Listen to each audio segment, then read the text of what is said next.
Next up, we're reviewing gaming culture.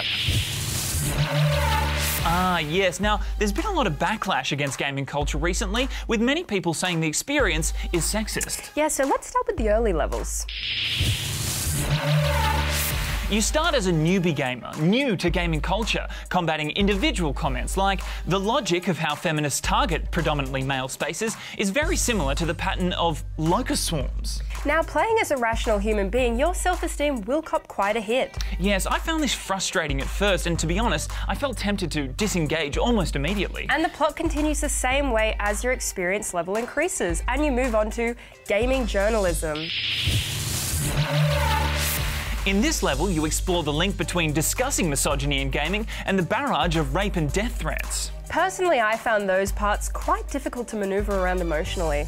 We found things like these tweets particularly troubling. So troubling, in fact, that some players, like Anita Sarkeesian, said she contacted police and felt compelled to leave her home.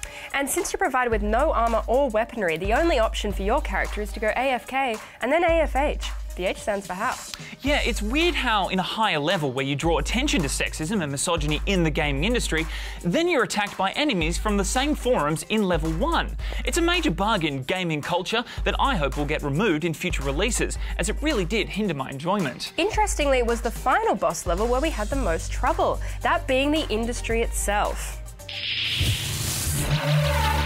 Here you managed to make it past the forum trolls and the death threats and actually make it into the industry, only to be told by the makers of Assassin's Creed that they had to cut the female assassins from the co-op mode because it's double the animations, double the voices, all that stuff, double the visual assets. I guess that's because female visual assets are harder to animate than a whale, an exploding ship, or an entire city. Maybe Assassin's Creed could learn from GTA 5, where there are lots of female voices and female characters. They're actually prostitutes. Oh, that's right. GTA 5 didn't enable you to play as a woman. Which felt like a weird limitation, particularly seeing as they bothered to make it possible to play as a dog. I guess the hardest thing about these boss levels is that the boss fails to even acknowledge that the female character exists. Yeah, it's not so much a battle as just women shouting into the void, which just became a repetitive game mechanic.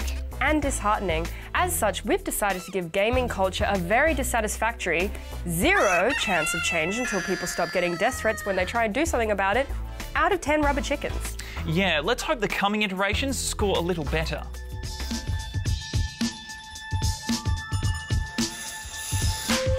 Subscribe or Tom gets it!